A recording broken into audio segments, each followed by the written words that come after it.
Bonjour à tous et bienvenue sur ce webinaire Entrepreneurs parlons d'argent sans tabou. Merci de nous rejoindre. Vous êtes très nombreux ce matin, donc on va essayer de garder le timing. On est ensemble jusqu'à midi pour parler femmes, entrepreneurs et argent ce 8 mars. Je vois qu'il y a encore pas mal de monde qui se connecte, donc on va commencer doucement et puis les retardataires nous rejoindront en cours de route. C'est la 3e édition en ligne de ce webinaire Entrepreneurs parlons d'argent sans tabou organisé par Actionnel. Je suis très contente d'être avec vous aujourd'hui ce matin. Je m'appelle Anne Vast et je fais partie du réseau Actionnel. C'est moi qui vais animer ce webinaire ce matin. J'ai beaucoup d'invités avec moi qui vont prendre la parole. On va les présenter, mais en attendant, j'aimerais vous connaître un petit peu plus, vous qui êtes avec nous ce matin. Vous voyez, vous avez un petit onglet questions-réponses et un onglet sondage qui est en haut, qui va permettre d'interagir avec vous. Donc, je vais commencer par vous demander, par exemple, est-ce que vous êtes chef d'entreprise ou est-ce que vous êtes porteuse de projet? J'aimerais savoir à qui je m'adresse et à qui nos intervenants vont s'adresser ce matin. Ça nous permettra d'adapter mieux notre réponse. Donc, on va mettre un sondage en ligne et vous allez pouvoir nous dire si vous êtes chef de projet ou chef d'entreprise, porteuse de projet ou chef d'entreprise. On va présenter nos intervenants, on va les accueillir. On a d'abord avec nous ce matin Maëva. Bonjour Maëva. Bonjour tout le monde. Merci beaucoup pour l'invitation d'Actionnel. Avec plaisir Maëva, vous êtes la créatrice de la plateforme Mon Budget Bento. Vous prodiguez des conseils financiers aux femmes notamment à travers votre livre Mon budget sur pilote automatique, mais également à travers votre site internet et sur votre feed Instagram où vous êtes suivi par un peu plus de 54 000 personnes. Merci beaucoup d'être parmi nous. On a également Frédéric Montrésor. Frédéric, on ne vous présente plus, vous êtes la présidente d'Actionnel, bien sûr, mais vous êtes aussi chef d'entreprise de Bleu Reflet, notamment. Vous avez levé des fonds, il nous en parlerait tout à l'heure, je crois. Bonjour Frédéric. Bonjour Anne. Ensuite, on accueillera Julien de la Fondation Crésus. Vous êtes coordinateur du pôle entrepreneur et vous accompagnez les entrepreneurs en situation de fragilité. Bonjour Julien. Bonjour tout le monde. Ensuite, nous aurons Pierre Boquet. Vous êtes le directeur du département banque de détail et banque à distance de la Fédération bancaire française. Merci d'être avec nous, Pierre. Bonjour. Bonjour à tous. Nous aurons également Olivia Laplane. Vous représentez la Caisse d'épargne aujourd'hui et vous êtes justement référente nationale pour le développement de l'entrepreneuriat féminin. Bonjour Olivia. Bonjour à toutes. Et enfin, Hélène Formery de BPI France. Vous êtes à la direction de la création de l'entrepreneuriat, chargée de l'animation des réseaux d'accompagnement. Et vous nous parlerez tout à l'heure de financement, bien sûr. Bonjour Hélène. Bonjour à tous. Alors, on va pouvoir commencer. Merci à tous d'être présents et merci à ceux qui nous écoutent. On attend un petit peu plus de 200 personnes ce matin, donc je vois qu'il y a encore du monde qui est en train de se connecter. Je rappelle que vous pouvez interagir, vous pouvez poser vos questions à nos experts, notamment dans le chat, et nous prendrons le temps d'y répondre au cours de la matinée. On est ensemble jusqu'à midi. Je représente donc Actionnel, c'est Actionnel qui nous réunit ce matin. Alors Actionnel, qu'est-ce que c'est ? C'est un réseau créé par les femmes chefs d'entreprise pour les femmes chefs d'entreprise. Nous existons depuis 1994 et nous accompagnons les femmes pour créer des entreprises qui créent des emplois et qui permettent aux femmes de gagner leur vie confortablement. C'est l'objectif. Actionnel incite les femmes à voir grand et à booster leur croissance. À travers notre offre d'accompagnement, on donne aux femmes les moyens de leur ambition et on est persuadé qu'investir sur soi-même est la clé de la réussite. Alors, investir, justement, c'est un petit peu le thème d'aujourd'hui, puisqu'on est là pour parler d'argent sans tabou, pour parler de sous, pour parler de pépettes, pour parler de radis, de copecs, de pognon, de thunes, bref, de financement. Alors, vous êtes aujourd'hui soit porteuse de projet, soit chef d'entreprise. Ophélie, on va mettre le sondage dans le chat pour savoir qui nous écoute et si les femmes sont chefs de projet, porteuses de projet ou chefs d'entreprise. Ça sera intéressant pour y répondre tout à l'heure. N'hésitez pas à aller voter dans la partie sondage pour savoir quel est votre statut. On est là aujourd'hui pour vous donner les clés du financement de votre entreprise ou de votre future entreprise en cas de projet. Parce qu'il faut savoir que 80% des entrepreneurs ne se payent pas correctement, ne se versent pas un salaire suffisant, surtout au démarrage. C'est BPI qui nous donne ces chiffres. Et le financement des entreprises, c'est également une question d'état d'esprit. Et l'état d'esprit, pour nous en parler, on accueille Maëva de Mon Budget Bento. Maëva, vous êtes là? Oui, je suis là. Super. Alors, Maëva, vous parlez souvent sur votre fil Instagram et sur votre plateforme Mon Budget Bento d'euro-respect. C'est quoi pour vous l'euro-respect? Bah, je pense que tout le monde sait ce que c'est le respect, hein. C'est, voilà, être poli, et cetera, ce genre de choses. Donc, mais moi, je voulais rajouter le mot euro devant respect, par rapport à la vie, en entreprise, donc que ce soit, en tant que salarié ou en tant que chef d'entreprise comme, c'est le la thématique aujourd'hui. Et en fait, c'est vraiment de se dire qu'il y a aussi une forme de respect à travers, en fait, les revenus que l'on va générer, en fait. Donc c'est de se dire: «Ben, je suis chef d'entreprise et j'ai ce projet qui me tient à cœur, je veux lancer cette entreprise, mais aussi comment est-ce que je me paye?» Puisqu'aujourd'hui, on est dans une société où, on a besoin d'argent, pour vivre, hein, pour mettre un toit au-dessus de sa tête, pour manger, mais pas que, on n'est pas là que pour payer des factures, aussi pour, voilà, avoir une bonne vie et aussi, financer ses projets, puisque ça va être le thème, d'aujourd'hui, de financer ses projets. Donc c'est important d'avoir, en tête que l'argent, c'est pas quelque chose dont on peut se passer vraiment quand on a envie de réaliser des choses, dans la société, d'aujourd'hui. Oui, c'est vrai que c'est quelque chose qu'on voit souvent, nous, qui accompagnons les porteuses de projets, les femmes qui lancent leur entreprise et qui disent oui, mais moi, je ne fais pas ça pour l'argent, je fais ça parce que j'aime mon métier, je fais ça parce que j'ai une passion. Et bon, si j'arrive à en vivre, ça sera pas mal. Mais on est d'accord qu'on est quand même là pour se verser un salaire.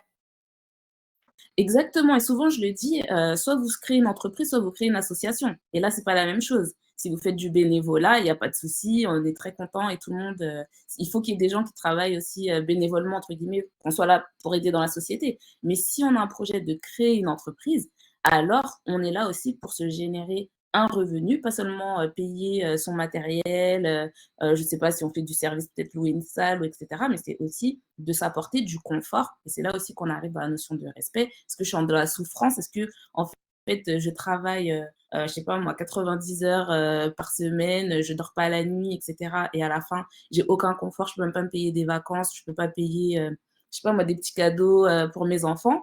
Ou est-ce que je fais ça vraiment d'une façon intentionnelle? Et c'est-à-dire que oui, je crée une entreprise, oui, éventuellement, c'est ma passion, mais aussi je me rémunère, par rapport à cette activité.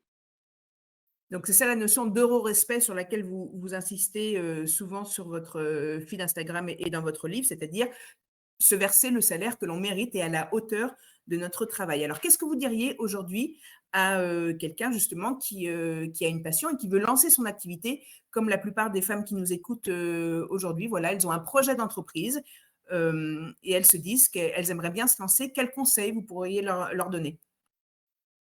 Bah, dans un premier temps, peut-être de se demander vraiment de combien est-ce qu'elles ont besoin pour vivre et pas juste pas survivre, en fait. Parce qu'il y a beaucoup de personnes qui sont je sais pas si ça se dit la survivance, mais comme vous l'avez dit tout à l'heure, par rapport au fait qu'il y ait qu'à 80 des entrepreneurs, au début, qui n'arrivent pas à se rémunérer et cetera.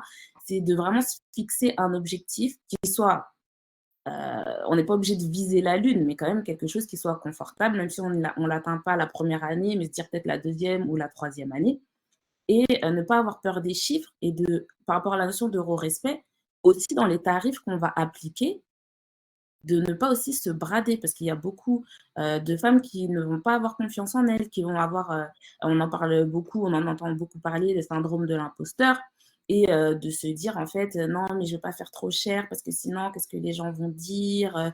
Et puis, la phrase que vous avez dit tout à l'heure: «Je fais pas ça pour l'argent», donc voilà, vraiment se décomplexer par rapport, à leur relation à l'argent. Il y a pas de mal à gagner de l'argent. Avec de l'argent, on peut faire des choses bien, des choses bonnes. Peut-être que demain, c'est vous qui allez financer, une entrepreneuse, qui veut se lancer. Donc il y a pas de mal à gagner d'argent, en fait.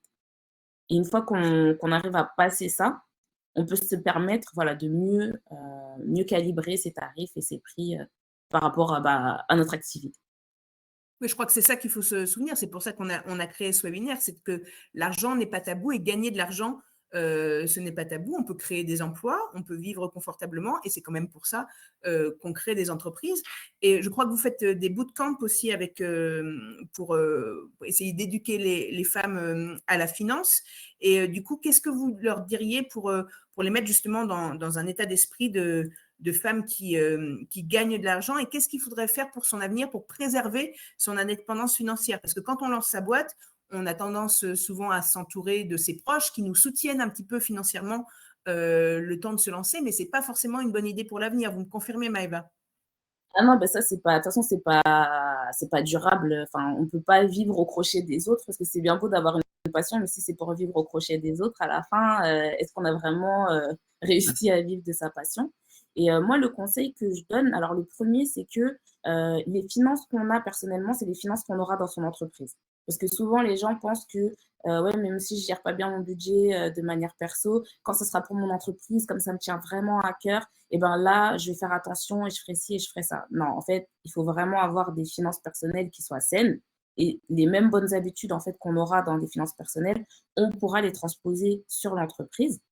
Et une des clés de la gestion personnelle, c'est que souvent les gens sont concentrés sur les dépenses, combien j'ai dépensé sur l'électricité, combien j'ai dépensé sur les courses. Mais en vrai, le seul, en tout cas pour moi, le seul élément qui est vraiment révélateur de la bonne gestion, c'est l'épargne. Et souvent, les entrepreneurs, ils oublient d'épargner. C'est-à-dire qu'ils vont avoir de l'argent, ils vont le dépenser, mais ils ne vont pas penser « Ah, il faut que j'épargne pour pouvoir financer l'évolution de mon entreprise, que ça ne reste pas à vie une micro-entreprise où je gagne moins de, je ne sais pas, 30, 50 000 euros par an, que je suis obligée, au fait, à un moment, d'aller chercher de l'argent, donc sur mes fonds propres, et puis après sur des thèmes que vous allez aborder avec les autres intervenants, sur la partie financement.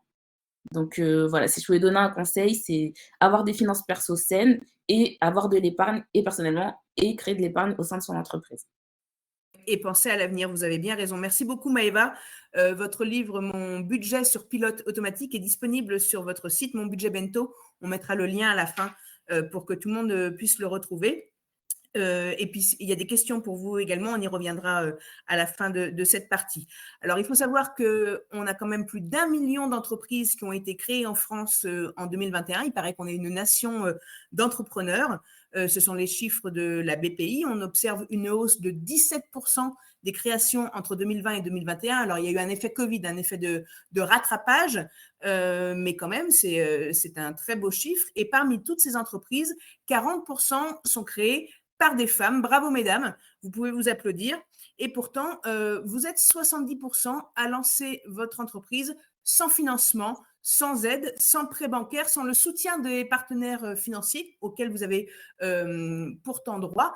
Et justement, c'est cette tendance-là qu'on essaye d'inverser chez Actionnel. On essaye d'encourager les femmes à voir plus grand, à voir plus loin, comme le disait Maëva, à préparer l'avenir et avoir des projets plus larges et aller chercher des fonds pour faire tourner sa boîte. Et c'est justement ce qu'a fait Frédéric Montrésor. Rebonjour Frédéric, vous êtes toujours avec nous? Bonjour Anne, oui.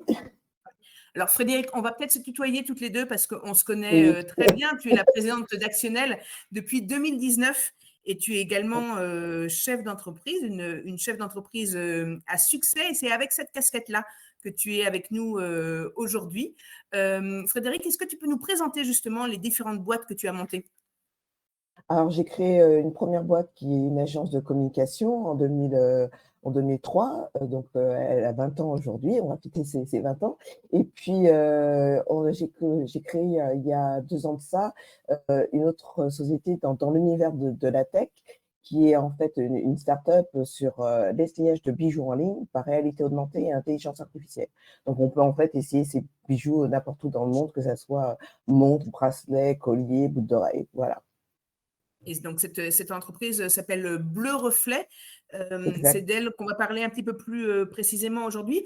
Comment as-tu financé ce projet à l'époque, quand tu t'es lancé? Alors, comme le disait Maëva, comme déjà ma première boîte fonctionnait bien, ça m'a permis d'aller chercher des fonds auprès des banques pour pouvoir créer la deuxième. Donc, j'ai pu faire un prêt bancaire au préalable auprès d'une banque pour pouvoir lancer. Après, en plus, je me suis aussi appuyée sur tout ce qui est BPI aussi, puisque le fait que déjà on ait des fonds propres, qu'on demande un prêt bancaire, il y a la BPI aussi qui accompagne. Donc de là, il y a beaucoup plus de facilité pour pouvoir après créer en tout cas sa start-up. Surtout qu'en plus, dès que je l'ai créé, je voulais directement embaucher. Donc il fallait vraiment que j'ai assez de fonds pour pouvoir le faire. La BPI sera avec nous tout à l'heure en deuxième partie de webinaire justement pour nous dire comment aller chercher du financement auprès d'elle. Mais Frédéric, tu as également levé des fonds. Alors, une levée de fonds, ça peut faire peur. Comme ça, on a l'impression que c'est uniquement les grandes Je n'ai pas entreprises encore du levé CAC les 40 fonds. qui… Je suis en plein dedans, mais je n'ai pas Ah encore bah, levé de fonds. Voilà. tu vas pouvoir nous le dire de l'intérieur alors. On a l'impression Voilà, que c'est que exactement. les entreprises du CAC 40 qui lèvent de fonds, mais la réalité est tout autre. Comment est-ce qu'on fait pour lever des fonds? Comment ça marche? Vu que tu es en plein dedans, explique-nous.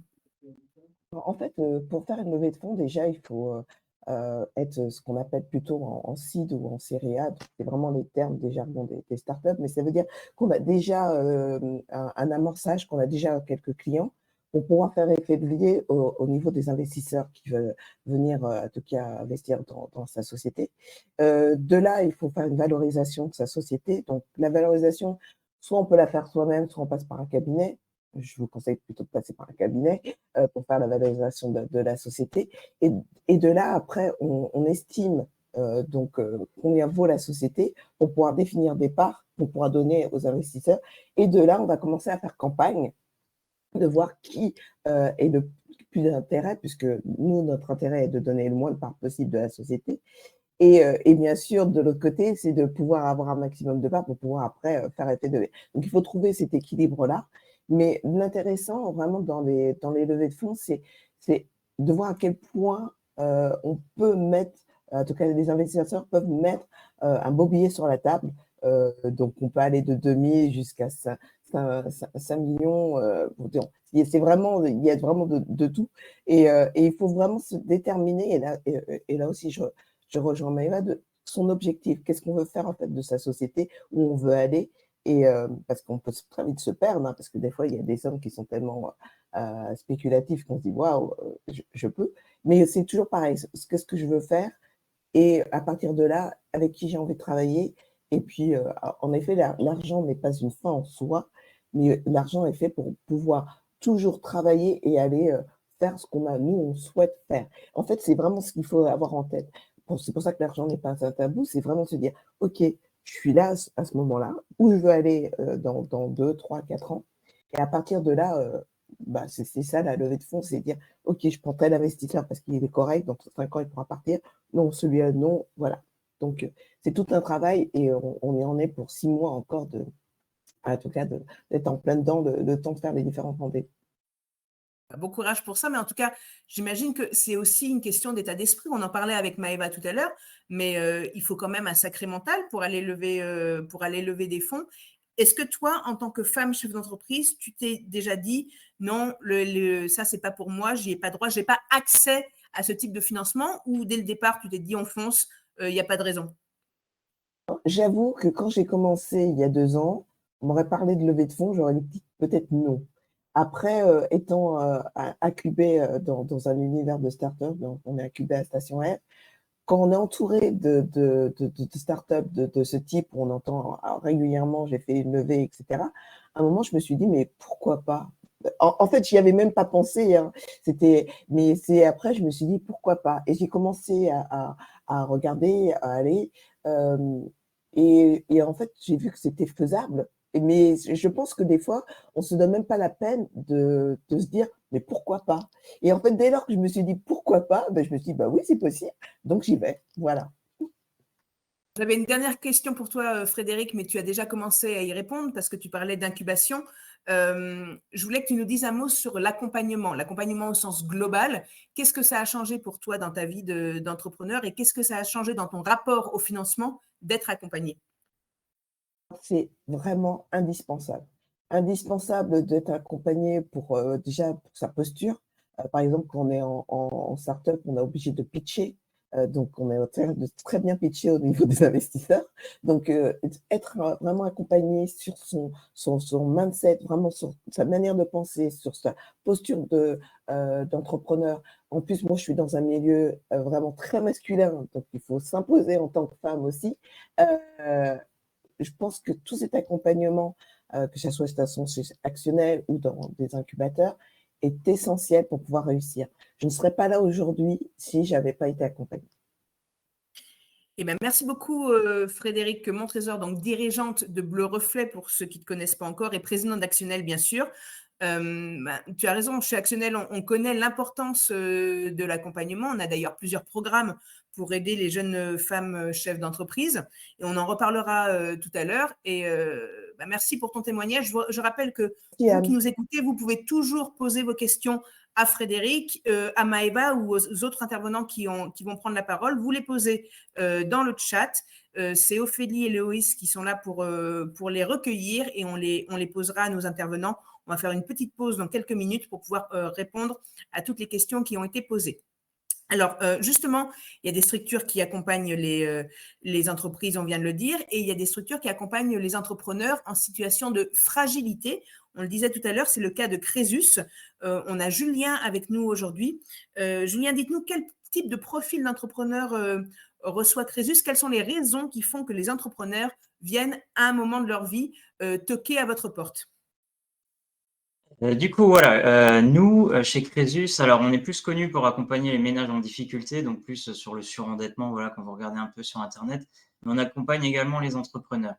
Et aujourd'hui, le profil type d'entrepreneur qu'on accompagne, c'est souvent les entrepreneurs qui sont seuls, donc c'est-à-dire c'est les micro-entrepreneurs, voilà, les micro-entrepreneurs, les petits entrepreneurs, alors c'est pas péjoratif, mais qui n'ont pas forcément besoin d'un comptable, qui n'ont pas forcément besoin d'un avocat et qui sont déjà très peu suivis à leur niveau.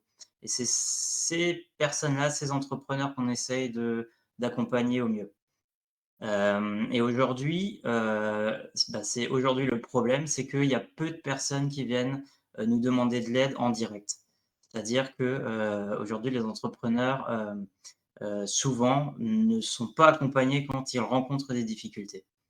Et du coup, nous, on a une particularité, c'est qu'on s'appuie sur un réseau de prescripteurs qui vont, eux, détecter les fragilités chez les entrepreneurs et nous transmettre ensuite, sur base du volontariat, bien entendu, les coordonnées de l'entrepreneur qui rencontre des difficultés afin qu'on puisse l'accompagner sur ces problématiques.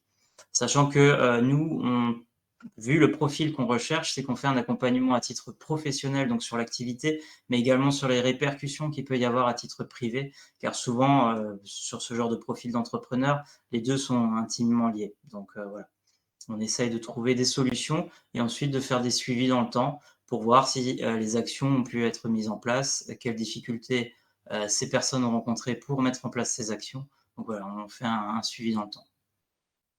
Alors, Julien, on est là pour lever les tabous aujourd'hui, les tabous liés à l'argent, et oser demander de l'aide. Donc, vous dites que c'est également tabou. Les gens hésitent encore à franchir le pas, surtout quand ils sont en grande difficulté. À votre avis, c'est dû à quoi? Est-ce qu'il y a une certaine forme de gêne? Pourtant, ça fait une grande différence d'être accompagné, non? Aujourd'hui, on le remarque, des personnes qui ont donné à nos prescripteurs l'accord pour être accompagnés, souvent, ils vont parler de leurs difficultés et ils en ont parlé à personne, c'est-à-dire même pas dans l'entourage proche.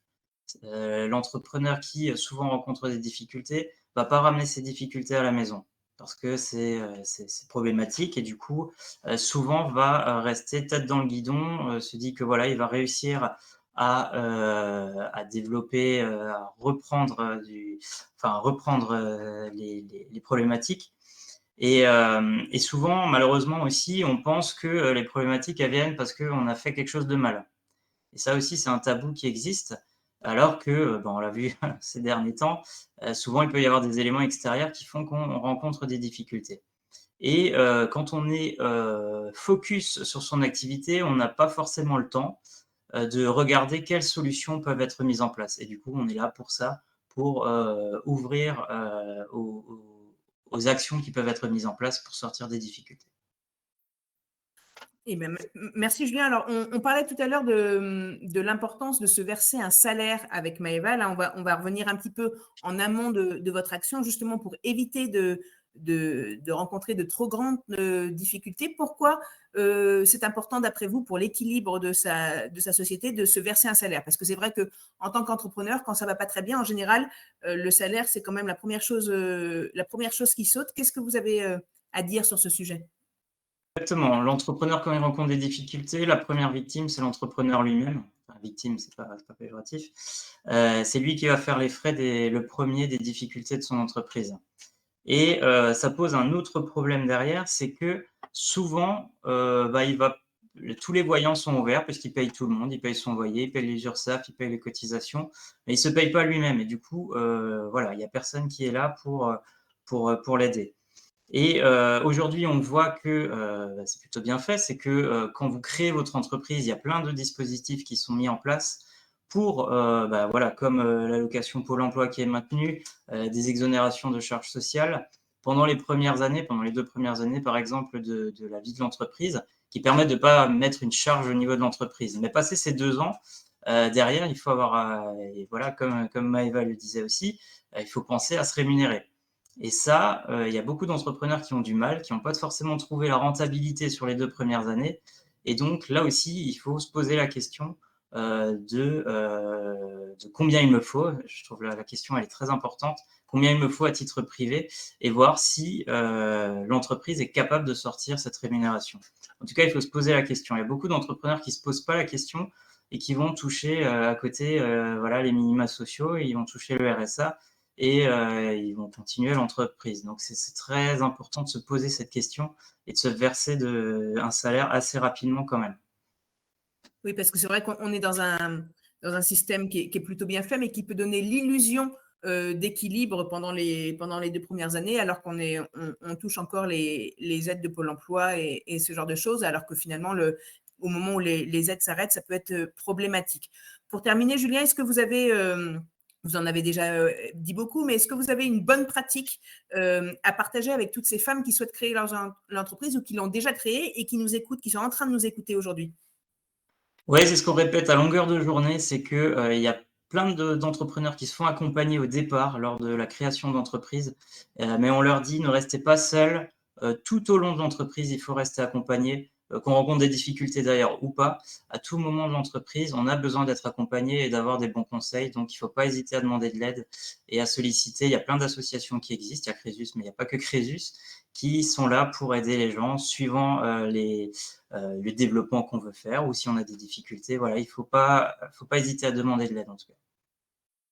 Ben, merci beaucoup, Julien de Crésus. On retrouvera bien sûr les liens et les coordonnées, les vôtres et toutes celles de nos intervenants vous aurez un petit récapitulatif à la fin du webinaire. On est ensemble jusqu'à midi, mais on va faire une petite pause question. Je vois qu'il y a eu plusieurs questions qui ont été posées pour Maëva, pour Frédéric ou pour Julien dans le chat. Je vais vous les lire. Alors, où se procurer les noms et les coordonnées des intervenants du webinaire? Je viens de le dire, vous les aurez à la fin du webinaire. On a une question pour Crésus. Est-ce que vous accompagnez uniquement les auto-entrepreneurs ou également les entrepreneurs constitués en société? Par exemple, les sociétés à associés uniques. Oui, on accompagne vraiment tout le monde. Je disais, le profil type, c'est les gens les entrepreneurs qui ont vraiment personne déjà dès le départ. Mais bien sûr, on accompagne vraiment tout le monde. Même s'il y a des sociétés avec plusieurs associés, on accompagne également. On considère que normalement, ils sont déjà bien accompagnés, mais s'ils en ressentent le besoin en tout cas d'être accompagnés, il n'y a aucun souci.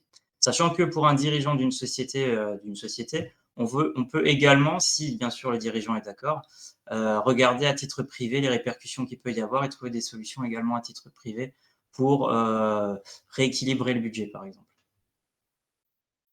Merci beaucoup, Julien. On a une question de Mathilde qui demande à Frédéric si la levée de fonds est réservée aux startups ou aux projets innovants liés à une technologie. Ah, Frédéric, on vous entend. Bougez pas. Frédéric, je réactive votre micro. Oui, donc la levée de fonds, c'est vrai qu'on l'entend énormément pour les startups.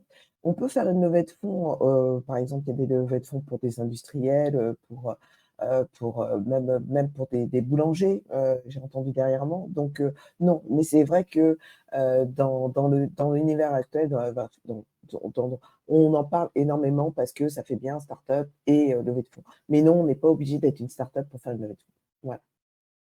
Merci beaucoup, Frédéric.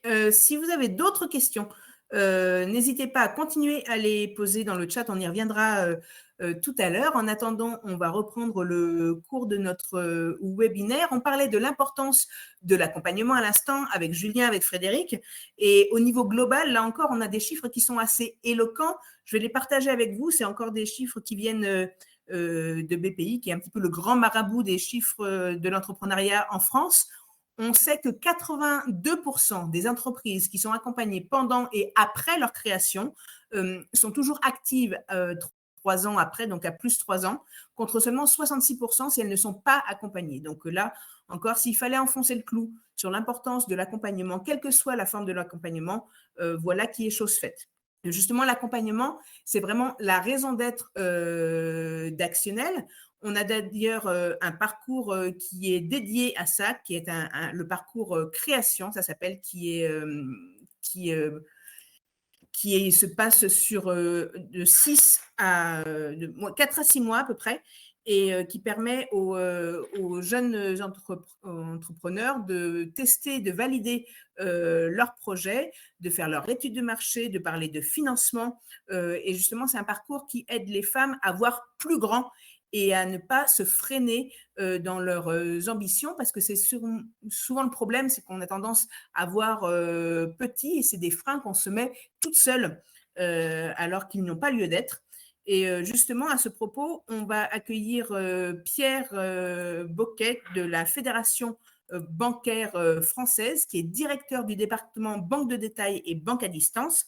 Bonjour Pierre. Bonjour à toutes, bonjour. Alors Pierre, selon vous, quelle est la plus grande différence entre une femme et un homme qui crée une entreprise ? C'est une question difficile parce que finalement, quand on regarde la réalité, c'est que la différence, c'est le projet. C'est ça qui fait la différence. Parce que ce qui est clé, in fine, c'est le projet.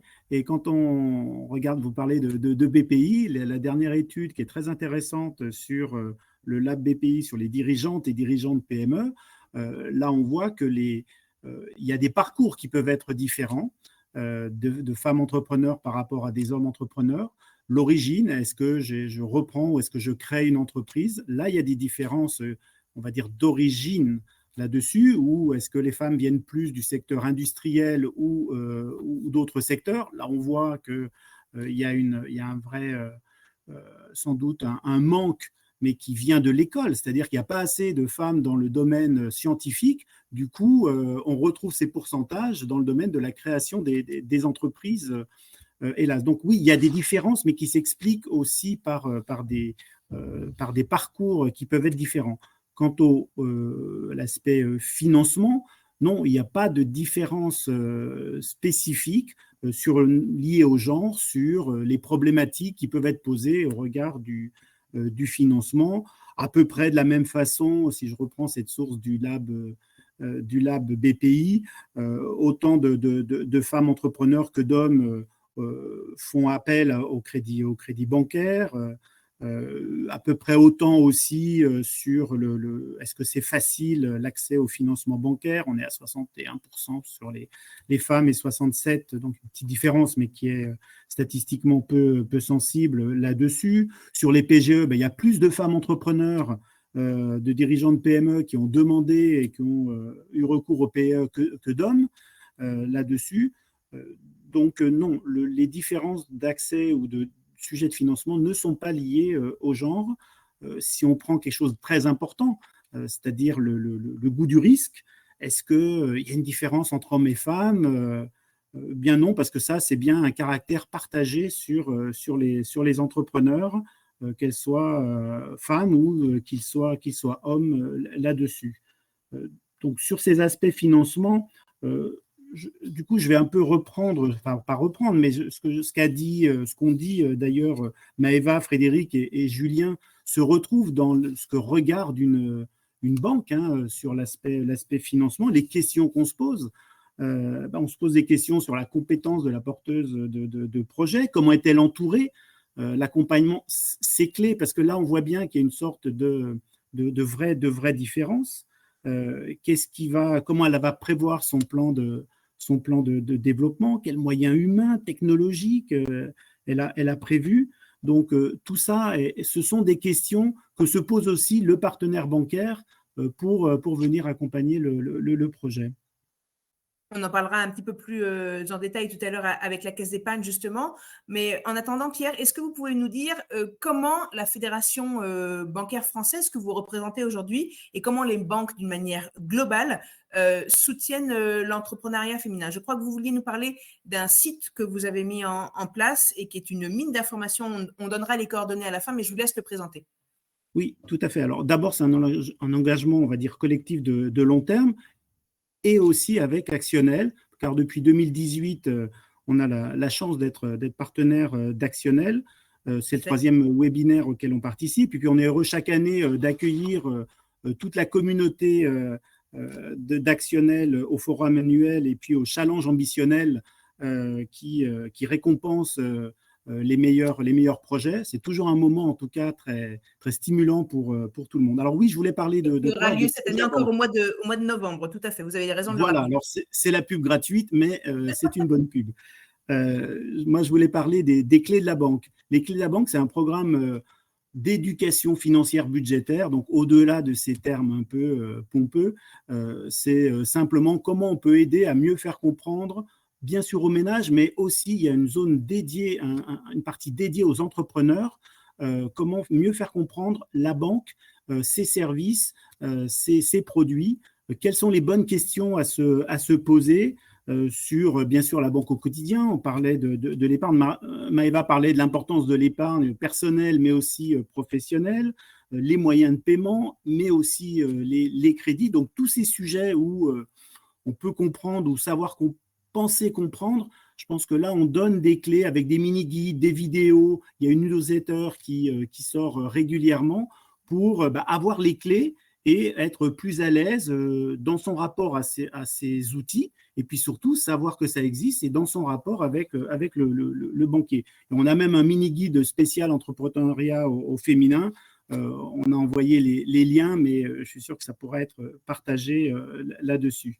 Donc voilà, moi, c'était un point, je pense, très important. S'entourer, c'est essentiel, mais aussi se donner aussi les clés et les atouts. En tout cas, nous, c'est ce qu'on essaie de faire avec ce site, les clés de la banque. Merci beaucoup, Pierre. Je voulais qu'on revienne juste sur un petit point. Aller voir un banquier, ça peut faire peur, surtout quand on est une femme chef d'entreprise. On a quand même l'impression de ne pas toujours être à sa place et de ne pas toujours être entendu, ce qui est bien sûr faux. Qu'est-ce qui vous semble fondamental à vous pour construire et asseoir une relation, un vrai partenariat entre une femme entrepreneur et sa banque? Oui, alors c'est effectivement au-delà des mots, c'est essentiel. La banque, ça doit être et ça veut être votre partenaire.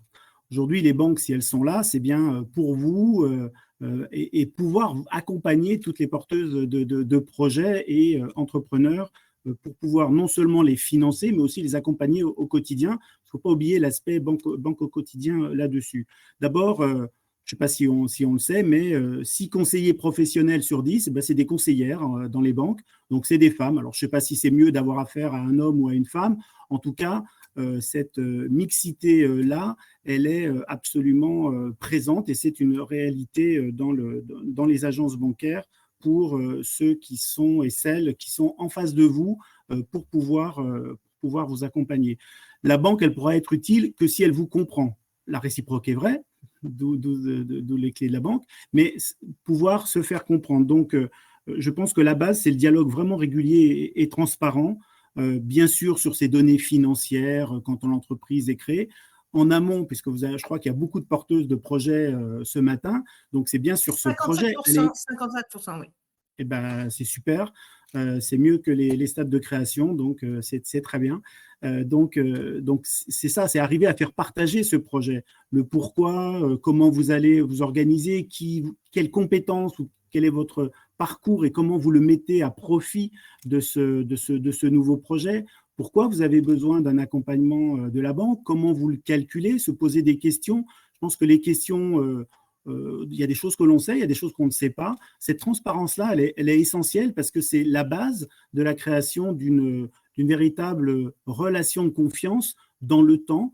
La banque, elle n'est pas là pour faire du one-shot, elle est là pour essayer que cette petite entreprise, tout le monde espère qu'elle pourra d'abord grandir elle-même et puis grossir et se développer là-dessus. Parce que la banque, quand elle va vous financer, elle prend des risques avec vous, elle va partager un risque puisqu'elle va prêter l'argent de ses clients pour vous, pour pouvoir financer votre projet. Donc, elle a besoin de s'assurer que vous allez être en capacité de pouvoir rembourser. Donc, instaurer cette relation de confiance par le dialogue récurrent, je pense que c'est essentiel. Donc, transparence, anticipation sur les projets et les difficultés. Parler finalement, c'est parler et se faire comprendre. Je pense que c'est clé dans la relation banque-client. Merci beaucoup Pierre Boquet de la Fédération bancaire française. Donc, on reviendra vers vous tout à l'heure s'il y a des questions. En attendant, je vous invite donc à tous à aller faire un tour sur le site lesclésdelabanque.com. C'est une mine d'infos, vous l'avez dit. Ça permet de mieux comprendre comment fonctionnent les établissements bancaires et comment communiquer avec eux. On vous mettra bien sûr le lien en fin de ce webinaire. Il y a des mini-guides, il y a des boîtes à outils, il y a même une section, vous l'avez dit Pierre, dédiée à l'entrepreneuriat au féminin. Donc j'invite tout le monde à aller y faire un tour. Vous pouvez toujours poser vos questions dans le chat. J'ai vu qu'il y a quelques questions. Justement, on va y venir dans pas très longtemps. J'accueille en attendant Olivia Laplane, qui est de la Caisse d'épargne. Olivia, vous êtes la référente nationale pour le développement de l'entrepreneuriat féminin. Bonjour Olivia, merci d'être avec nous. Bonjour, ravie d'être avec vous ce matin.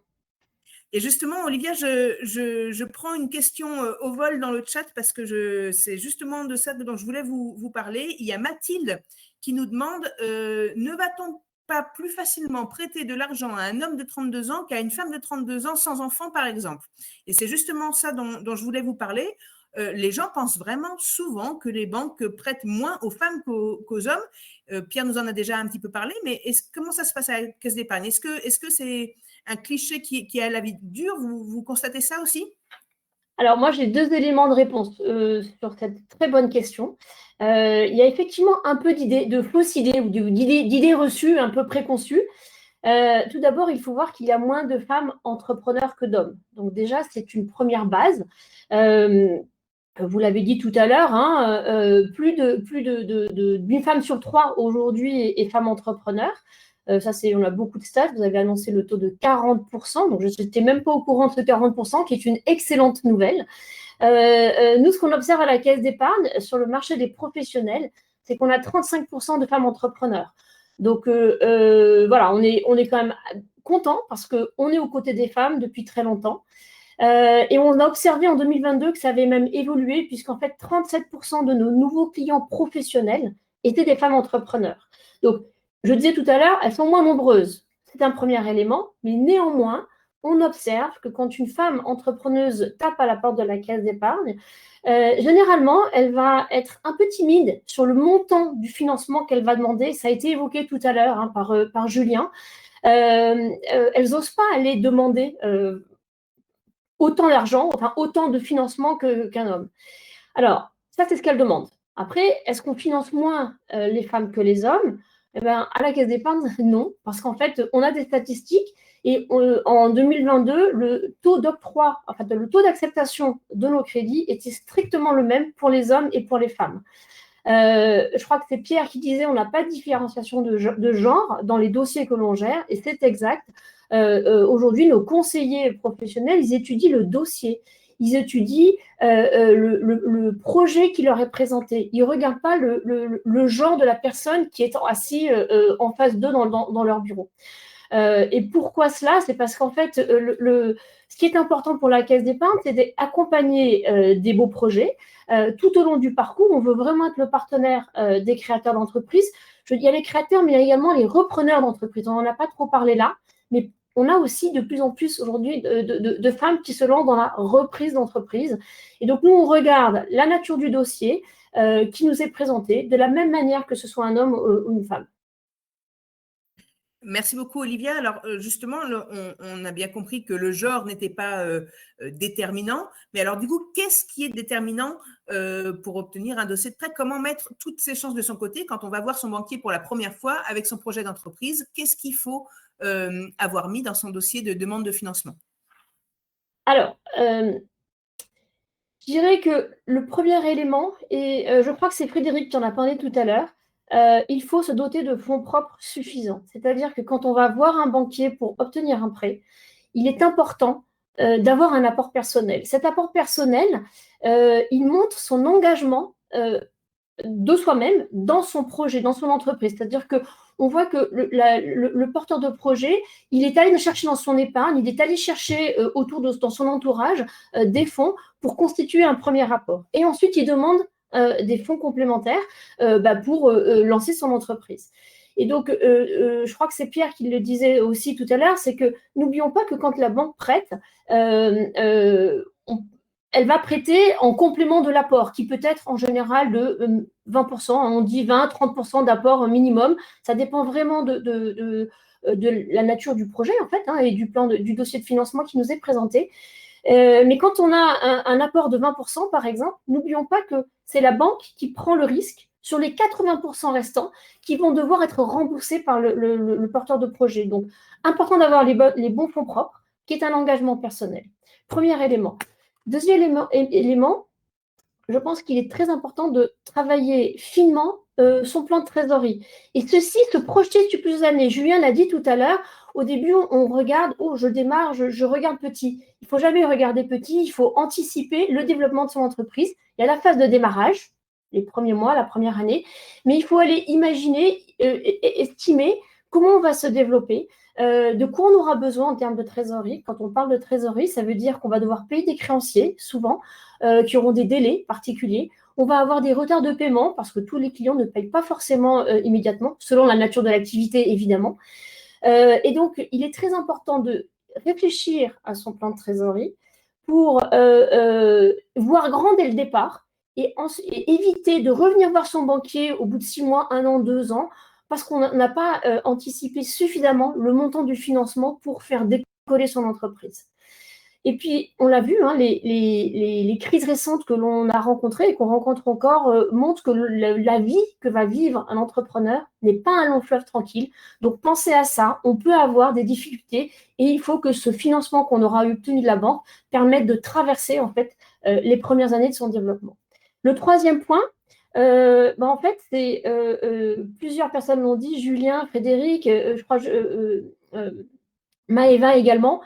En fait, il faut se faire accompagner. Il faut se faire accompagner pour monter son projet, c'est essentiel. Alors, on a plein de réseaux d'accompagnement qui sont disponibles sur les territoires en France. Ça peut être un expert comptable sur le volet juridique, ça peut être un avocat.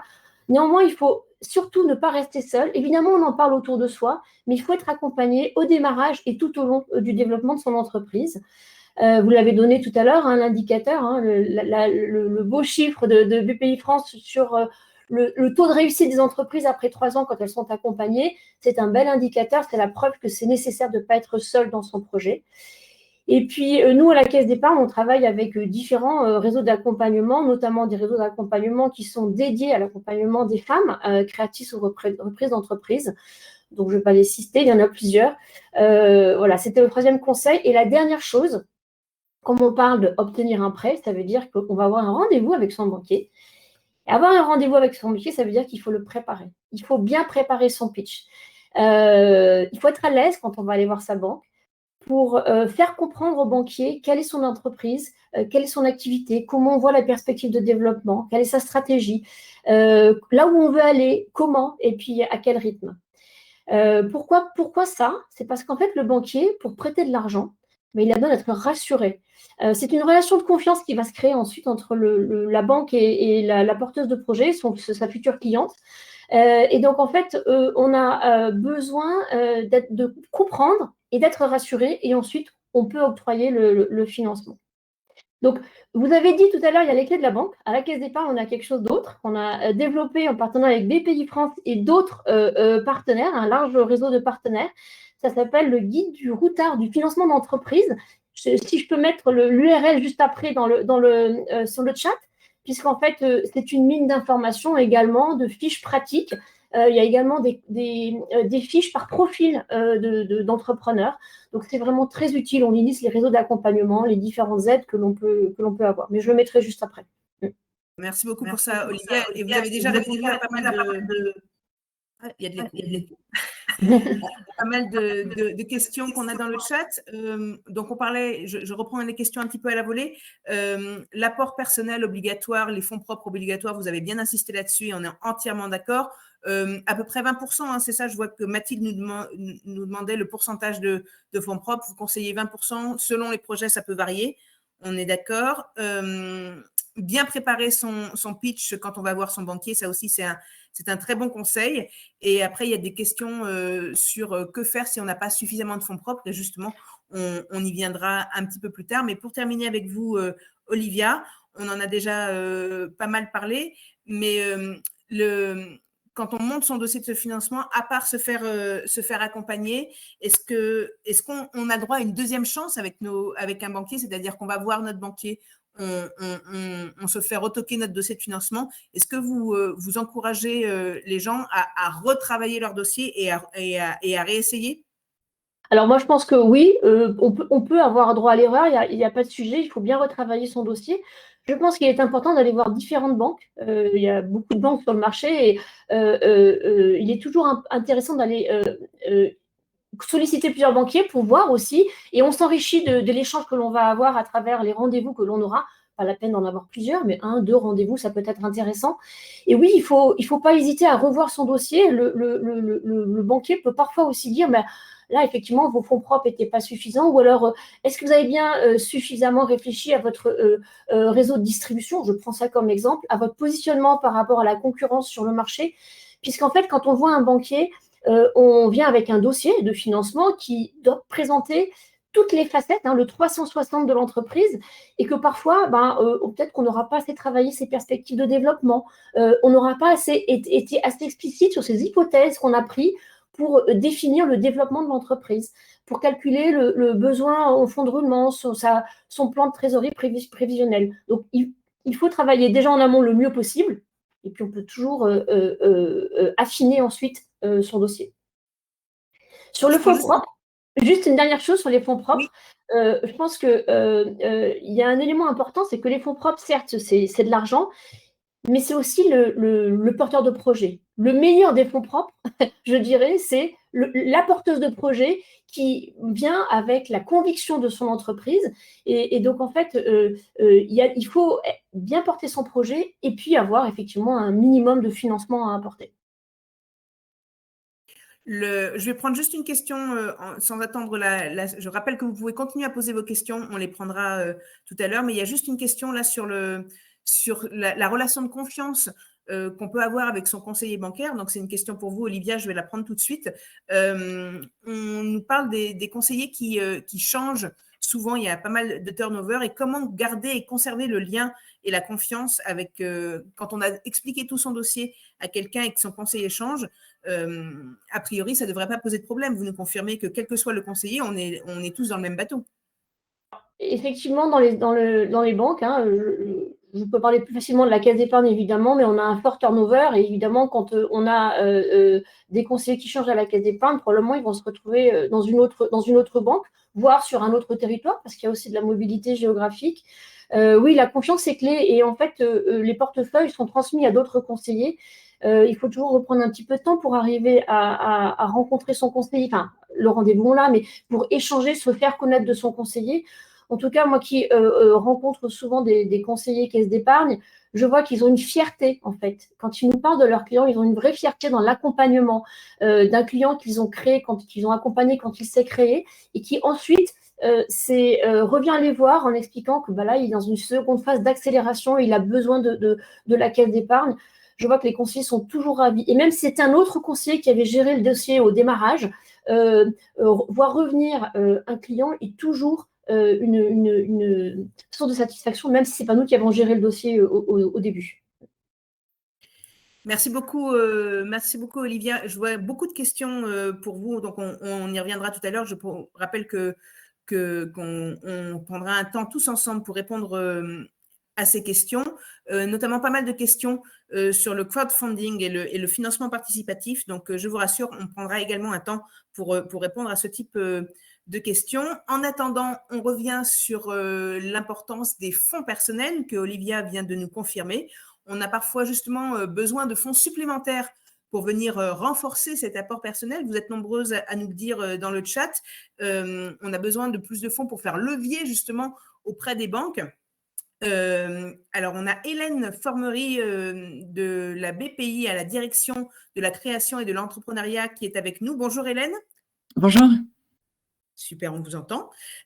Justement, comment va-t-on chercher des fonds supplémentaires pour renforcer cet apport personnel? Quel est le rôle de BPI dans ce cas-là? Alors, donc, BPI France va soutenir donc, les entrepreneurs à tous les stades de vie et quel que soit le type d'entreprise, notamment sur la partie innovante, sur les startups, mais même sur les entreprises du CAC 40. Et puis, sur la partie entreprise en création, donc sur les projets, donc, qui est plutôt la thématique du jour, BPI travaille en fait avec un collectif de 26 réseaux sous le nom Cap Créa. Et ce collectif donc comprend 26 réseaux d'accompagnement qui vont travailler en amont sur le projet, intervenir sur différents stades de vie du projet pour permettre à l'entrepreneur d'être prêt notamment à aller rencontrer la banque et puis d'être prêt à se lancer dans les meilleures conditions. On en a parlé, l'accompagnement permet de pérenniser l'entreprise, permet aussi d'avoir plus d'emplois une fois que l'entreprise est créée. Donc, on va avoir donc, des réseaux d'accompagnement qui vont intervenir sur la phase amont et qui vont permettre aux porteurs de projets de valider son concept et notamment la partie plan de financement. Et ensuite, on va avoir des réseaux dits de financement. Donc, il y a 4 réseaux de financement principaux. Je vais les citer, vous les retrouverez sur le site BPI France Création, mais les 4 réseaux principaux, c'est Initiative France, France Active, l'ADI et Réseau Entreprendre, qui vont vous accompagner donc sur la recherche de financement avec des solutions de financement dédiées. Donc, il y a plusieurs types de produits. Il y a le prêt d'honneur. Olivia parlait des fonds propres nécessaires pour aller chercher un prêt bancaire. Ce prêt d'honneur va vous permettre de constituer vos fonds propres pour faire effet levier sur le prêt de la banque. Il y a également la garantie de France Active qui va venir rassurer, qui va venir conforter la banque dans sa prise de risque pour octroyer un financement plus facilement. Et puis, il y a également le microcrédit de l'ADI, donc qui est plutôt pour les personnes qui auraient des difficultés à aller jusqu'à la banque. Le microcrédit va remplacer en fait le prêt bancaire. Il peut également être couplé avec un prêt d'honneur. Il existe aussi des solutions de bourse, de primes, etc. Donc ça, c'est un peu plus aléatoire selon les périodes de l'année et puis selon les politiques publiques, également selon les territoires. Vous avez peut-être dans vos régions des solutions d'accompagnement de votre région à la création d'entreprise. Je profite de ce moment aussi pour vous dire qu'actuellement, il y a des concours qui sont ouverts au niveau de la Deep Tech où vous pouvez candidater. Donc, il y a 3 concours qui s'ouvrent dans l'année. Actuellement, les phases de candidature sont sur 2 concours. Donc, je transmettrai toutes les informations à Actionnel pour que vous puissiez avoir les informations. Sinon, vous retrouvez les informations sur bpifrance.fr. Merci beaucoup, Hélène. Effectivement, on connaît bien le collectif CACREA, dont Actionnel fait partie. Donc, l'accompagnement, vous en avez parlé. Je vais rentrer un petit peu plus en détail sur le système de prêt d'honneur et de garantie, parce qu'il y a beaucoup de porteuses de projets qui nous écoutent aujourd'hui, qui se posent des questions. Est-ce que vous pourriez nous dire assez schématiquement comment fonctionne, voilà, j'ai besoin d'un prêt d'honneur, j'ai besoin d'une garantie, à qui je m'adresse, comment ça marche? Alors, on va commencer du coup par le, par le b.a.-ba. Vous pouvez vous rendre sur le site de bpifrancecreation.fr où vous avez l'annuaire des réseaux. Donc, en fonction de votre projet et de votre territoire, vous allez pouvoir trouver l'adresse du réseau qui va pouvoir vous accompagner. Il est nécessaire, avant d'aller voir un réseau de financement, que votre projet il soit un peu établi, c'est-à-dire que vous ayez construit votre business plan. Donc là-dessus, vous pouvez vous faire aider par des réseaux, notamment, je pense à BGE. Donc, trouvez la boutique de gestion qui est à côté de chez vous. Et une fois que vous serez prêt pour aller sur la partie financement, ils vous orienteront vers donc peut-être Initiative France ou Réseau Entreprendre, selon la taille de votre projet. Donc, vous allez rencontrer Initiative France pour solliciter donc un prêt d'honneur. En fonction voilà, de vos besoins. Et donc là, c'est là où l'accompagnement est nécessaire. C'est qu'en fonction de l'activité que vous avez prévue, il faut inclure toutes les charges. On en a parlé en début de séance du salaire, notamment sur une période à venir. Donc tout ça, ça va calibrer votre besoin de prêt d'honneur. Et donc ce prêt d'honneur, il va être fait donc, par Initiative France ou par Réseau Entreprendre, en sollicitant notamment les prêts d'honneur de BPI France, mais par le réseau d'accompagnement. Ils vont pouvoir être mis en place en même temps que la recherche du prêt bancaire. C'est toujours couplé à un prêt bancaire aussi. Et vous allez aussi avoir des clés par le réseau d'accompagnement pour discuter avec votre banque si c'est un sujet sur lequel vous n'êtes pas forcément à l'aise. On a parlé du pitch. Alors le pitch, il se fait beaucoup sur les startups, mais il y a aussi un pitch pour aller voir sa banque et être préparé pour être à l'aise dans ce moment-là. Vous avez raison. Et je cite beaucoup de chiffres de BPI depuis le début de la matinée. Est-ce que vous pourriez nous parler un petit peu de comment se porte l'entrepreneuriat au féminin en ce moment, vous qui êtes dedans? Est-ce que vous avez des tendances actuelles à partager avec nous? Alors, on a une forte augmentation de la création d'entreprises depuis plusieurs années. On a une dynamique très, très forte, notamment sur la micro-entreprise. Et donc, la part de la création des femmes augmente également, même si on n'est pas encore à la parité. Et puis, ce qu'on peut regretter aussi, c'est qu'en fait, cette parité, elle tend sur les plus petits projets. Donc, il y a beaucoup de travail encore à faire pour que les femmes soient mieux représentées sur les créations de taille plus importante. Ce qu'on note aussi sur l'entrepreneuriat féminin, c'est qu'on a parfois un sous-dimensionnement du plan de financement, du besoin de financement, puisqu'on retrouve en fait un certain nombre de freins, donc malheureusement chez les femmes, pour apporter une ambition en fait plus forte sur leur projet. Et donc, cette ambition, elle passe par de l'ambition financière. On a notamment en lien avec la Caisse d'épargne et également la BNP qui n'est pas autour de la table, une convention de partenariat qui se décline sur les territoires pour mettre en œuvre en fait, des actions de soutien à l'entrepreneuriat féminin différentes dans chacune région. Donc, on appelle ça les PAREF. Mais là encore, regardez bien ce qui peut se passer sur vos territoires. Il y a des solutions d'accompagnement personnalisées en fonction de vos territoires. Okay. Merci beaucoup, Hélène. On va juste terminer avec votre petit conseil pratique en résumé sur les femmes qui nous écoutent et qui souhaitent entreprendre aujourd'hui. Quelle est, d'après vous, la condition sine qua non, la première étape à passer quand on est en recherche de financement? C'est facile, en fait, il faut se faire accompagner, on l'a beaucoup dit. Donc, il faut pousser la porte des réseaux d'accompagnement, ça c'est essentiel. Puis après, il faut vaincre ses freins, donc ses peurs, pour oser un projet ambitieux. Je crois qu'on est tous d'accord ce matin sur la nécessité de l'accompagnement. Merci beaucoup, Hélène Formery de BPI France. On retrouve vos coordonnées, enfin les coordonnées de BPI France à la fin du webinaire comme tous les autres. Il nous reste plusieurs minutes pour répondre à toutes vos questions. Je vais les poser, je vais les prendre à la volée. Une question financement participatif qui est dans le chat et qui demande est-ce que le financement participatif est une bonne solution pour ceux qui n'ont pas d'apport personnel. Je vais poser la question à Frédéric. Frédéric Montrésor, qu'est-ce que tu en penses? Oui, le crowdfunding est parfait si on est plutôt dédié à des services ou des produits pour des particuliers, avec des plateformes comme Ulule, où là, on peut assez facilement obtenir entre 30 et 50 000 euros lors de sa campagne.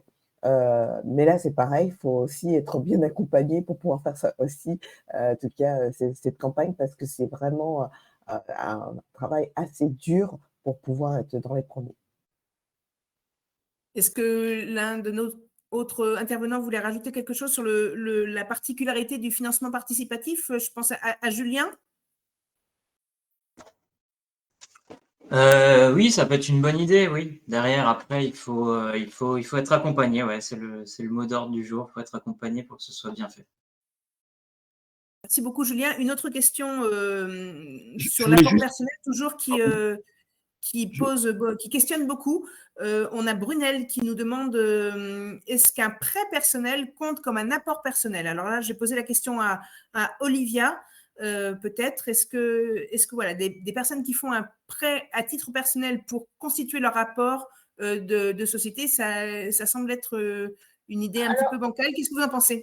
Ah oui, au début, je pensais que la question, c'était est-ce que j'ai fait un prêt à mon entourage? Donc, j'ai emprunté auprès de mon entourage, ce qu'on appelle, nous, la love money. Ça, c'est une très bonne idée parce qu'effectivement, on peut solliciter ses proches qui nous font un don ou un prêt pour compléter notre apport personnel, hein, pour venir alimenter nos fonds propres.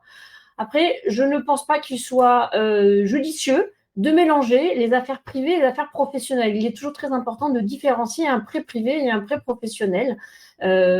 Plutôt aller solliciter son entourage. Toutes les aides dont a parlé Hélène tout à l'heure, c'est quand même plus serein pour le développement de l'entreprise.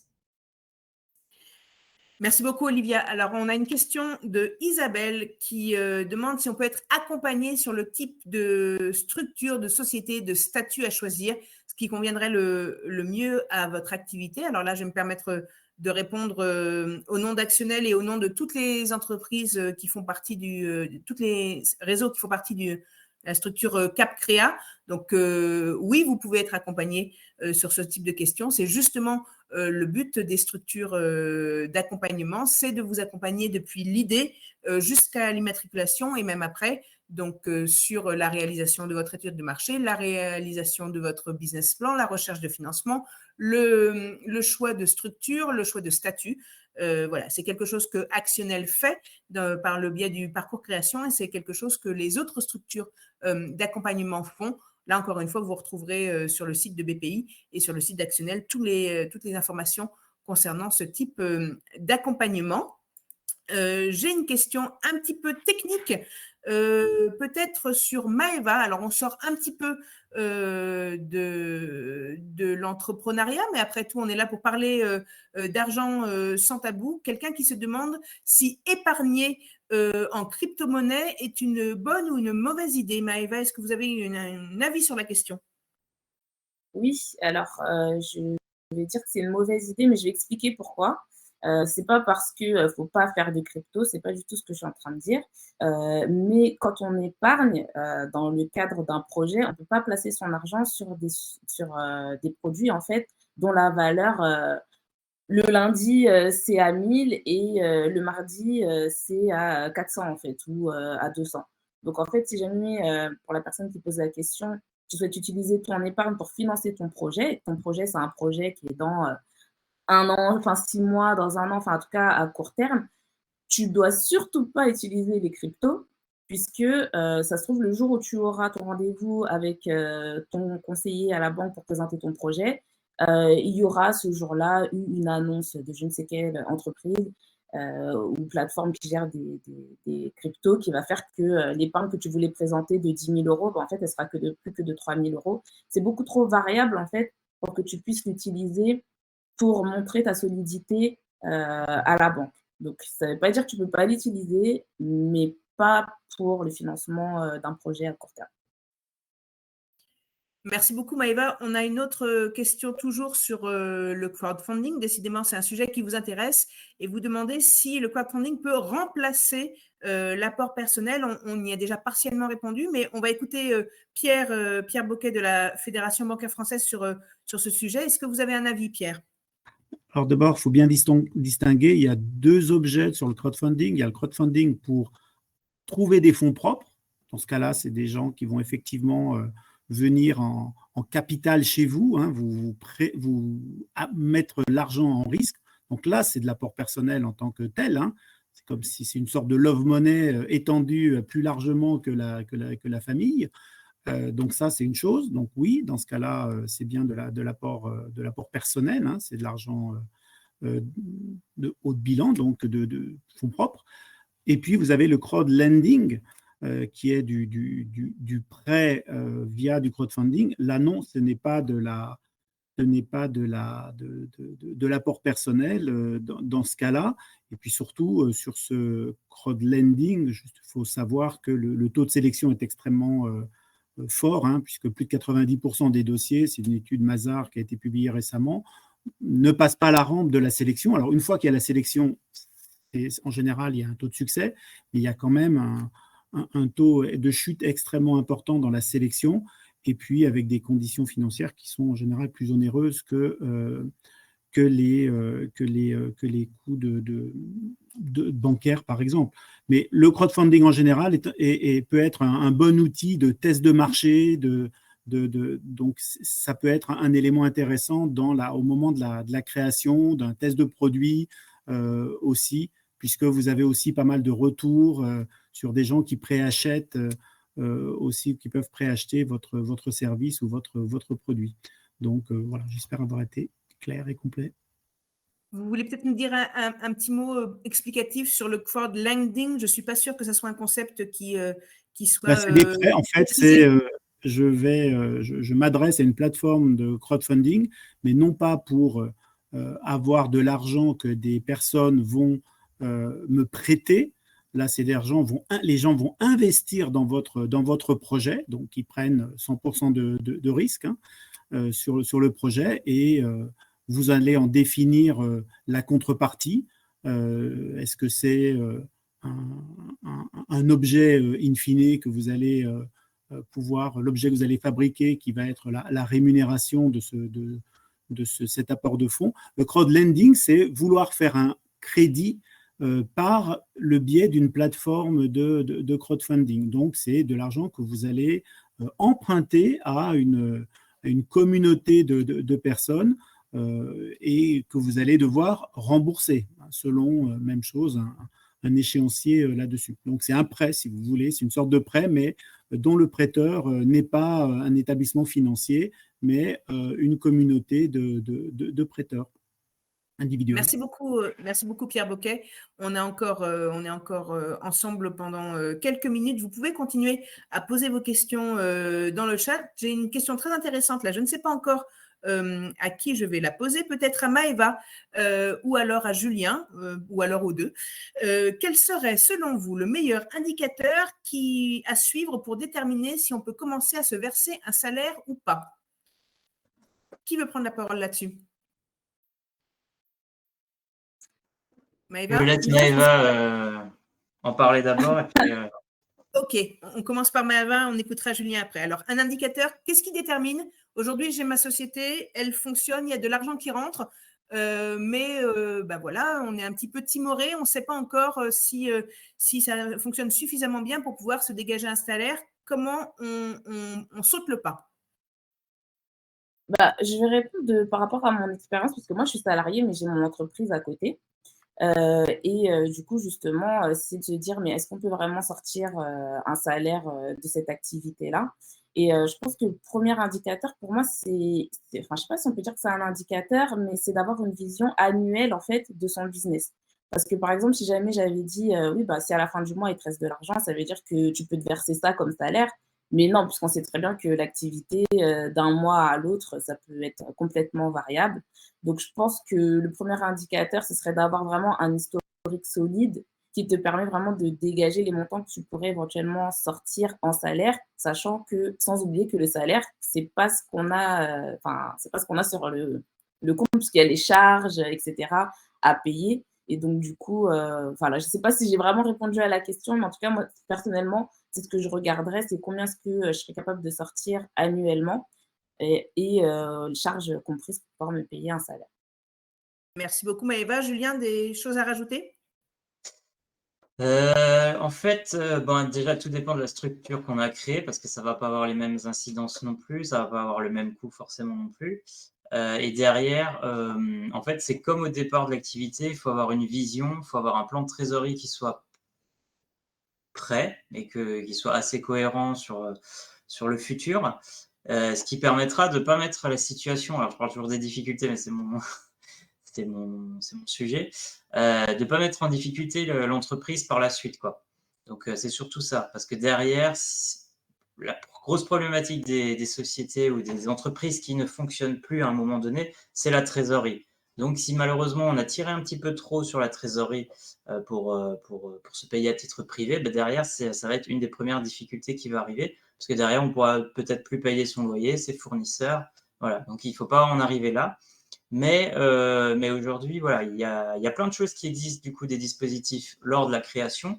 Et derrière, une fois qu'on a bien créé, qu'on a une vision sur, est-ce que mon entreprise, elle fonctionne, là, je pense que c'est le moment de se verser un salaire. En tout cas, il faut y penser parce que c'est hyper important et je pense que c'est le but premier, au-delà de la pérennisation d'une entreprise, c'est le but premier que l'entrepreneur doit avoir lorsqu'il crée son entreprise. Merci beaucoup, Julien. Alors là, j'ai une série de questions pour Hélène Formery de la BPI. Je pense que nos auditrices veulent en savoir plus sur les prêts d'honneur. J'ai 4 questions, je vais vous les poser d'un seul coup et je vous laisse répondre. Alors, est-ce que les prêts d'honneur sont accouplés obligatoirement avec un prêt bancaire? Quelles sont les conditions pour accéder au prêt d'honneur? Est-ce que le prêt d'honneur peut remplacer et pallier à l'absence d'apport personnel? Et est-ce qu'un prêt d'honneur peut être demandé après immatriculation? Donc voilà, ça fait beaucoup de questions. Je vous laisse répondre globalement. Alors, globalement, c'est oui, à toutes les questions qui ont été posées.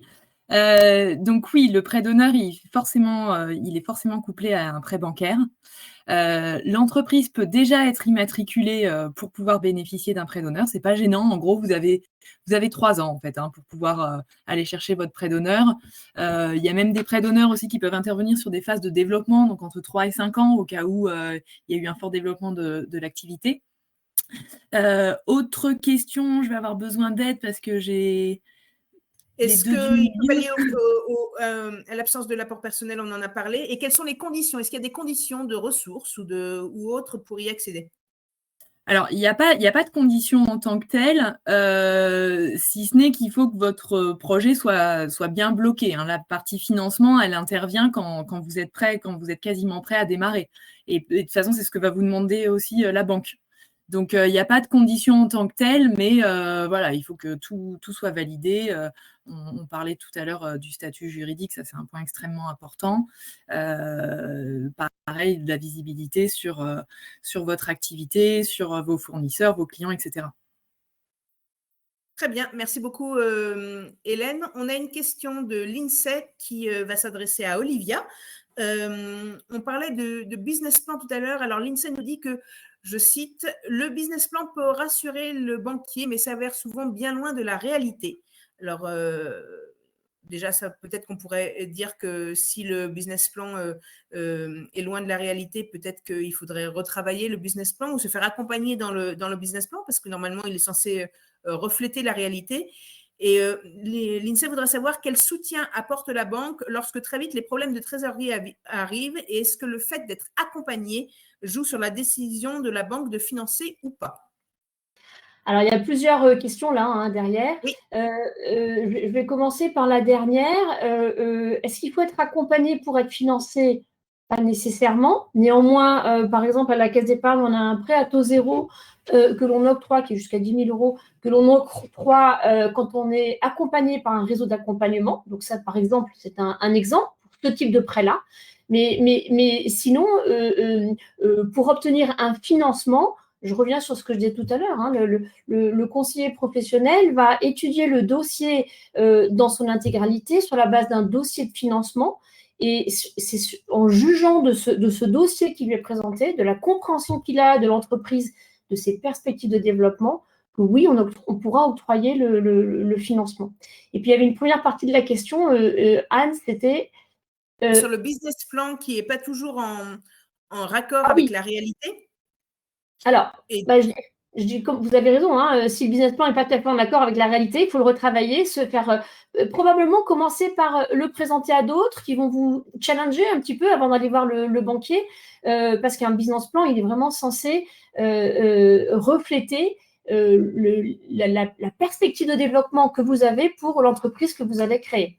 Donc, normalement, il faut bien travailler son plan. On revient sur le début, hein, bien se préparer, bien préparer son dossier, et puis ensuite bien préparer sa présentation qu'on va faire. Et sur les différents types de solutions, parce que je crois qu'il y avait une question aussi sur… oui, il y avait peut-être une question sous-jacente, c'est-à-dire que je reformule un petit peu la question de l'INSEE pour mieux comprendre, c'est qu'on obtient un financement auprès de la banque et tout de suite, peut-être qu'on s'aperçoit qu'on a besoin de plus. Est-ce que la banque sait être agile ou est-ce qu'il faut directement au démarrage prévoir un petit peu plus et prévoir un fonds de roulement plus important? Il y a deux réponses ici. Oui, il faut toujours prévoir plus grand. C'est-à-dire que c'est pour ça que je disais tout à l'heure, prenez vos hypothèses de développement, prenez des hypothèses très prudentes. Donc, quand je dis prudente, c'est réfléchissez aux situations les pires pour pouvoir demander le financement nécessaire pour accompagner les éventuels moments difficiles que vous aurez à traverser. Ça vaut pour le plan de trésorerie, hein, puisque tout à l'heure, je crois que c'est Julien qui le disait, attention, la trésorerie va peut-être être tendue à certains moments. Dans certains moments de l'année ou dans votre phase de développement. Donc, il faut l'anticiper.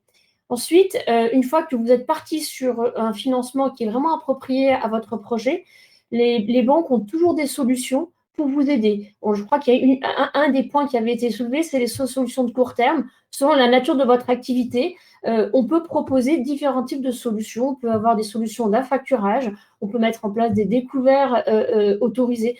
Ça, c'est pour les phases de court terme. Hein.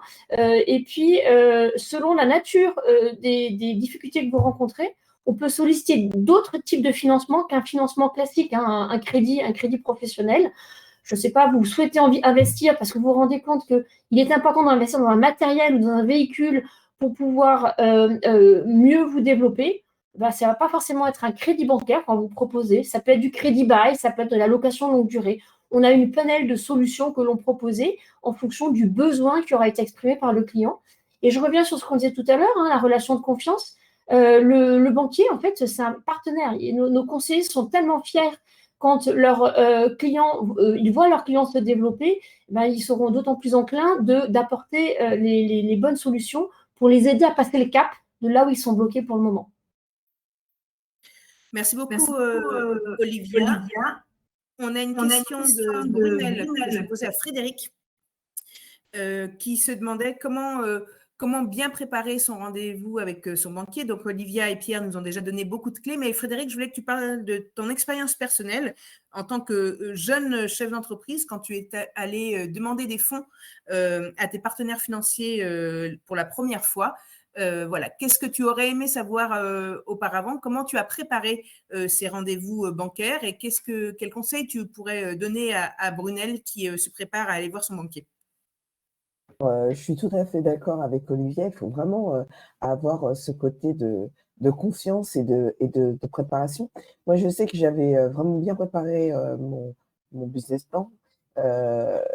Pour ça, je le connaissais quasiment par cœur. Je connaissais mes chiffres par cœur. La moindre question, je pouvais rebondir.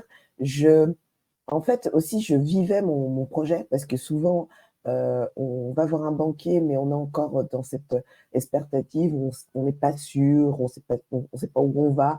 Moi, j'étais complètement alignée avec, je pense que c'est ces ressentis quand j'étais en rendez-vous, parce que la moindre question, j'étais en train de rebondir hyper en disant, mais oui, mais j'ai déjà pensé à ça et ça, et puis je sais qu'il faut que j'embauche tant de personnes, puis là, j'ai mon équipe de… Donc, j'étais dans mon projet. Donc, forcément que quand je suis ressortie, j'étais quasiment sûre d'avoir mon prêt.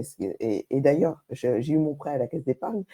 Mais voilà, c'est vraiment que en fait, j'étais vraiment dans mon projet et je veux dire qu'on pouvait me poser la moindre question, je savais. J'avais pas besoin d'aller regarder mon BP, j'avais pas besoin de regarder la moindre note parce que mon projet était vraiment ancré.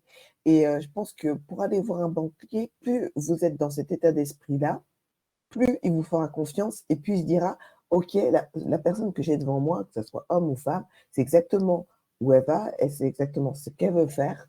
Et moi, j'ai fait en plus vraiment un BP sur 5 ans. La plupart du temps, on est sur 3 ans, mais moi, c'était sur 5 ans, parce que je savais déjà, dans 5 ans, je sais exactement où je serai. Donc, cette vision-là, d'être sûr de soi, de savoir où on va, je pense que c'est la meilleure des manières. Et si on a un doute, vaut mieux ne pas y aller. Vaut mieux attendre d'être vraiment sûr de soi. Ouais.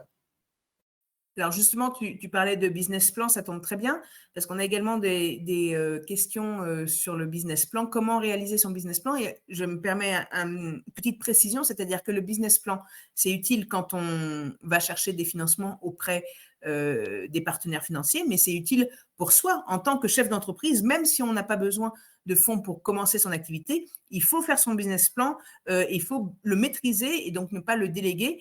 Frédéric, qu'est-ce que tu peux nous donner, celles qui sont en plein dedans, là, celles qui sont en train de réfléchir à leur business plan, comment faire son business plan et comment réussir son business plan? Là encore, peut-être que la clé est dans l'accompagnement. Alors, bien sûr, la clé est dans l'accompagnement. La clé aussi dans ce qu'on souhaite avoir, je dirais, comme salaire ou dividende ou qu'importe, avoir ce qu'on veut avoir à la fin du mois, avoir comme équipe. Parce que typiquement, quand moi j'ai fait mon business plan, j'ai déjà mis mes équipes, j'ai mis mon loyer, les salaires. Bon, il y a toutes ces charges qu'il faut mettre. Donc déjà, quand on part de là, moi, je trouve que la meilleure chose pour faire un BP, c'est quelles sont toutes les charges que je vais avoir et combien je souhaite être payé par mois. Alors, j'inclus les vacances, les études pour les enfants, il faut tout inclure, hein. Là, je vois ce prix-là. À partir de là, je me dis, OK, je vais avoir ça comme charge mensuelle. Donc, à partir de là, par rapport au prix que je vends mes produits et solutions, il faut que j'en vende tant. Donc, je dois avoir tant de clients par mois pour pouvoir payer ces charges. Et de là, en fait, je remonte, donc je pars plutôt de la fin pour remonter et savoir exactement ce qu'il en est. Et là, je suis sûre que en fait, mon business plan sera au plus proche de ce que je souhaite. Et ça, c'est d'être accompagné par un expert comptable. Ça, c'est super. Ou après, on peut avoir un DAF, donc un directeur financier, si c'est possible.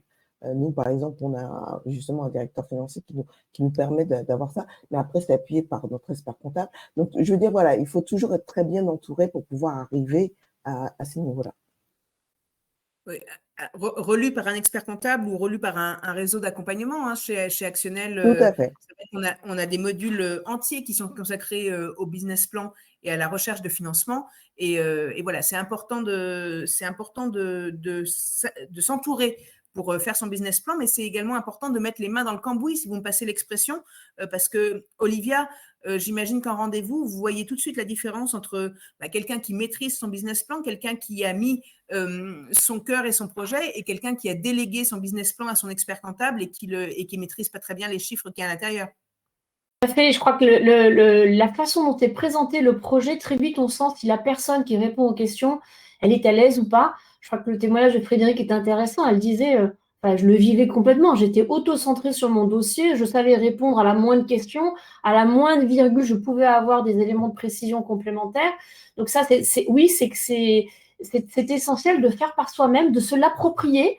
On peut être aidé, il n'y a pas aucun problème, mais il faut s'approprier les chiffres et être convaincu que les chiffres que l'on met dans son business plan sont la réalité de ce vers quoi on va aller.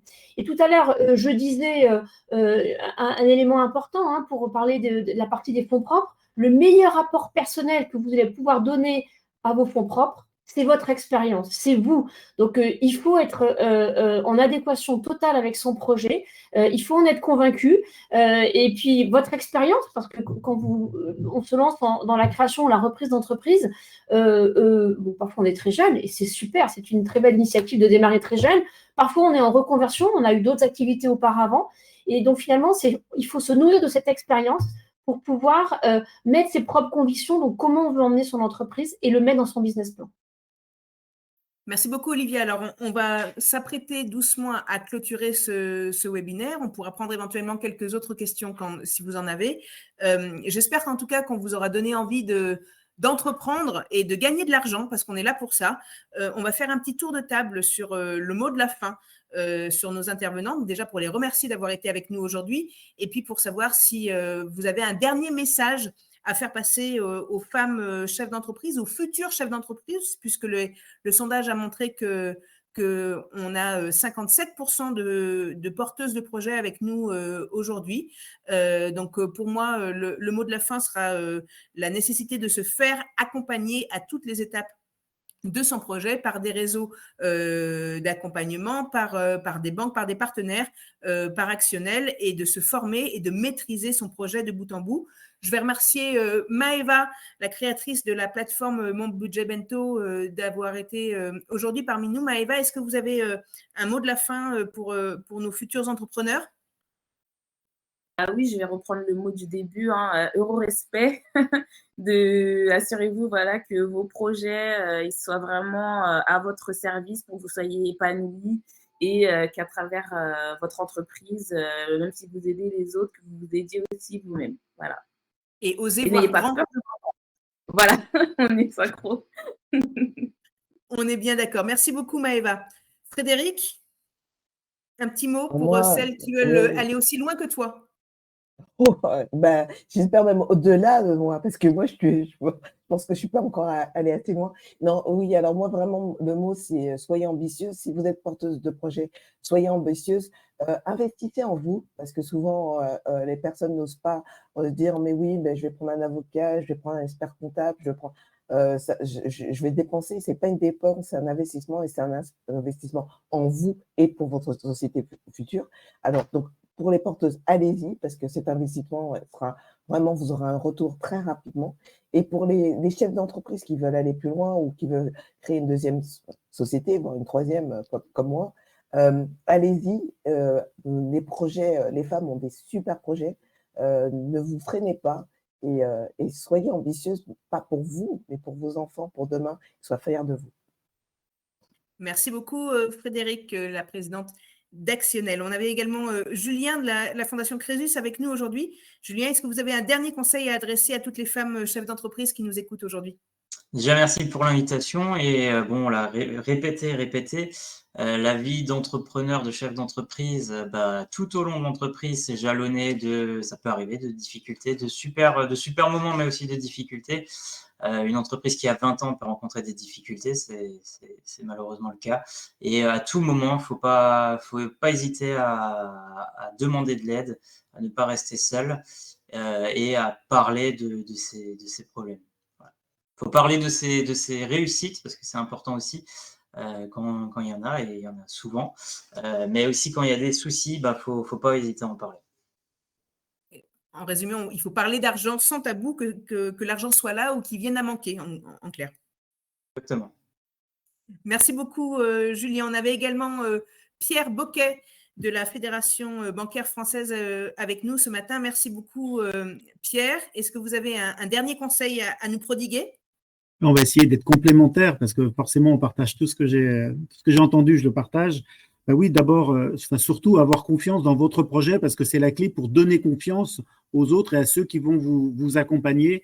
Puis, je retiens quand même un deuxième mot, c'est pourquoi pas de Frédéric, parce que je pense que c'est là aussi, c'est clé. Pourquoi pas, osez, allez-y. On ne demande que ça, en tout cas, les banques ne demandent que ça, de pouvoir financer de beaux projets qui vont grandir avec vous. Merci. Oser aller chercher du financement plus grand. Je crois que c'est le plus grand, ça sera un petit peu le mot-clé de la matinée. Merci beaucoup, Pierre. On avait également Olivia. Olivia, vous nous avez donné beaucoup de conseils pour comprendre qui sont nos banquiers et comment leur parler, comme à des êtres vivants, hein, finalement, et des êtres humains. Vous avez un dernier conseil pour les femmes entrepreneurs? Moi, je crois qu'on a dit beaucoup de choses ce matin que je partage également. Je crois que puisque d'autres toutes vont repartir maintenant pour travailler et continuer à se préparer à lancer leur entreprise, moi, je vous invite à aller consulter le guide du routard du financement d'entreprise qui est publié aux éditions Hachette dès qu'on a rédigé avec BPI France et d'autres partenaires. Là-dedans, vous y trouverez toutes les informations nécessaires sur la préparation à votre financement.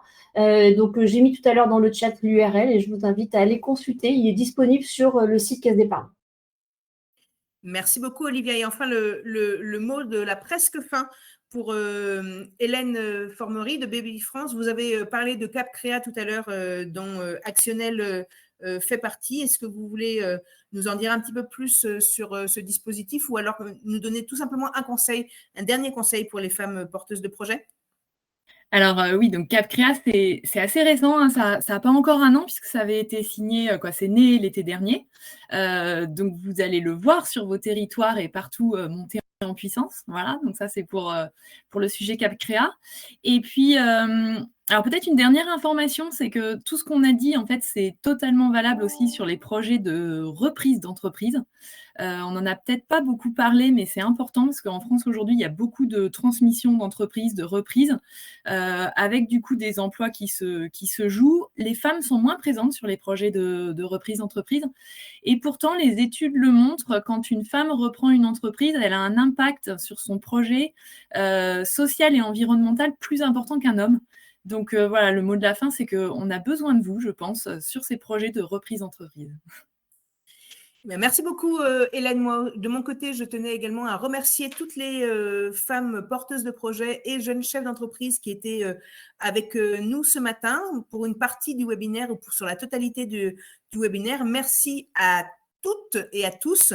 À l'issue de ce webinaire, je vous invite à remplir un petit questionnaire qui vous sera envoyé automatiquement, qui permettra de mieux répondre à vos attentes. C'est là également que vous trouverez les liens vers les différentes structures, vers tous les outils et vers toutes les ressources que nos différents intervenants nous ont données. Merci à Maëva, merci à Frédéric, à Julien, à Pierre, à Olivia, à Hélène. Et je vous dis à toutes et tous à très vite chez Actionnel ou ailleurs pour de beaux projets et pour parler d'argent sans tabou. Bonne matinée et bon 8 mars.